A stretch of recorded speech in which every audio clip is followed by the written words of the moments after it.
Hello everybody. So I had put out a free workout Friday question on my story the other day, and it was in overwhelming support for deadlifts, and it just so happens that the deadlift is my personal favorite exercise. So I apologize because this video is long overdue. It should have actually been released on Friday, but we're going to get into it now.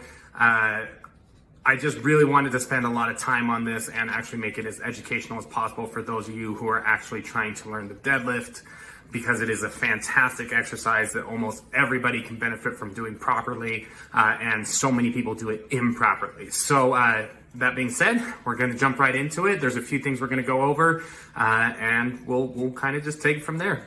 Just be sure to toss us a follow if you like the video, and of course, if you have any other questions, just drop it down in the comments below, and we will address those personally to you.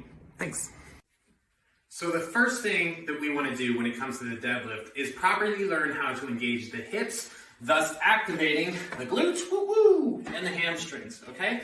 So the glutes and the hamstrings are the strongest singular muscle groups in the entire body. They're the absolute powerhouse of pretty much any exercise, especially the big three, the squat, the bench, and of course, the deadlift. The deadlift forms a lever in your upper body. So what you're actually going to do is push your hips backward and actually create a lever joint here right at your lower stomach. When you squeeze your glutes, you'll notice that pushes your pelvis forward. You see this a lot with deadlifts. People will go, they'll grab the bar, and then they'll really hyperextend back. At no point with the deadlift do we want an extreme hyperextension in the back. You just want to stand up straight. Where people get that from is at the top of the lever motion, you're squeezing your glutes and really driving your hips forward. And that's what's creating most of the force when it comes to the deadlift. Great, so you've made it this far. Well, just to recap, again, the deadlift is not an up and down motion like a leg press. You're actually creating a lever between your upper body and your lower body by pushing your glutes back, activating your hamstrings, and pulling the weight up and straightening the lever, pushing your pelvis forward. We are not hyperextending and leaning back. That's going to put a lot of unnecessary pressure on your spine, and that's not what we want to do.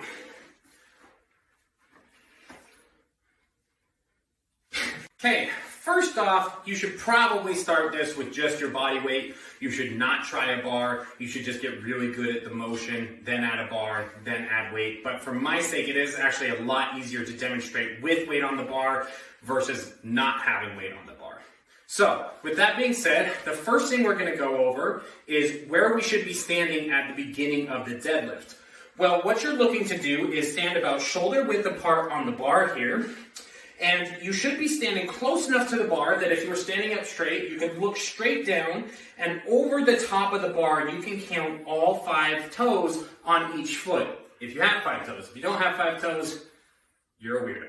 Just kidding. You're probably pretty cool. I want to hear the story. But what we are actually trying to do is square up our hips and make sure that the bar is going to travel in a straight path up and down.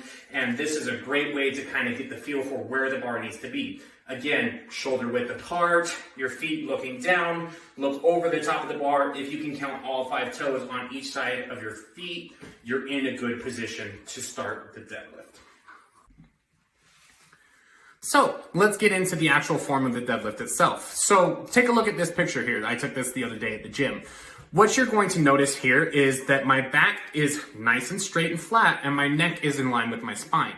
Remember that your neck is an extension of your spine, and you never want to excessively curve your neck on any sort of movement that you're doing. It's going to put a lot of pressure on your spine. The second thing that you'll notice is that my shoulders are higher than my hips. You can see that outlined there on the diagram. My shoulders higher than my hips is going to help me properly engage my back and not squat the deadlift using too much leg. The next thing you'll notice is that my hips are higher than my knees. Again, this can be a common issue with some people, especially people who are really flexible. They tend to squat the deadlift by dropping their hips too far and completely eliminating the point of the deadlift, which is the lever motion, turning it more into kind of like a leg press motion where they're pushing through the ground, and that's what we don't want. And then of course, just double check and make sure that your feet are over the top of the bar so you can count all 5 toes on each foot, and your feet are also about shoulder width apart before you pull up.